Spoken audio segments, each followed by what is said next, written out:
Hello, everybody. This is Dr. Akash Chaudhary, Senior Consultant Gastroenterologist, Hepatologist, and Assistant Professor of Medicine at Shahjahan Institute of Medical Sciences, Hyderabad. As we all know that since last 1.5 years, we are going through a pandemic. So I'll be talking about GIT and COVID. So mostly we see that the common presentation is upper respiratory tract infection for COVID infected patients. That can be fever, cough, cold. They present with body aches, but around 50% patients will also present with GI symptoms. At least one GI symptom will present in 50% of the patients who present to the hospital or the clinics. So later studies have shown that around 20% of patients, the first presentation will be GI symptoms as compared to respiratory symptoms, which will present later during the disease course. So, what are the commonest causes? What are the commonest symptoms present? GI symptoms which will be present.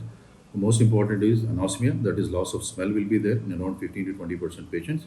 They can present with pain abdomen, diarrhea, and vomiting, nausea, and upper GI bleed. This will range from around 10 to 20% patients. So SARS-CoV virus, how does it affect the GIT? Is that it has an affinity for the enterocytes or the intestinal cells, which have those receptors, which help in getting the disease, and they damage the cells, leading to nausea, pain, abdomen, and vomiting. So the most troublesome symptom what we see and patients present with is diarrhea, that is loose stools. It is not as bad as you see in cholera or severe acute gastroenteritis or in IBS diarrhea patients, but they will be having 3 to 4 loose to semi-formed stools, and they can with less dehydration as compared to the other disease as I had mentioned, but they can these virus can be present in the stools for up to 2 to 3 weeks. So the liver, now I'll be talking about the liver and the virus. So mostly those patients are more prone to chronic illness who have underlying liver problem.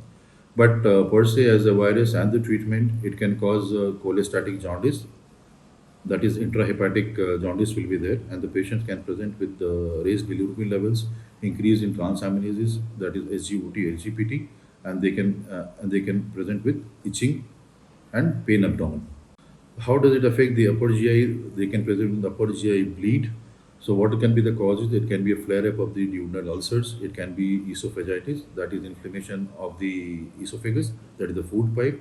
They can develop erosive gastritis, and sometimes they can have hemorrhoidal bleed. These are the causes of GI bleed in COVID patients.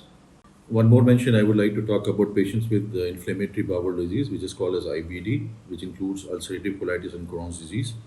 It is safe for them to continue their medication uh, as immunomodulators and immunosuppressants with low dose steroids. One more new entity which has come as post COVID syndrome, I would just like to mention about that.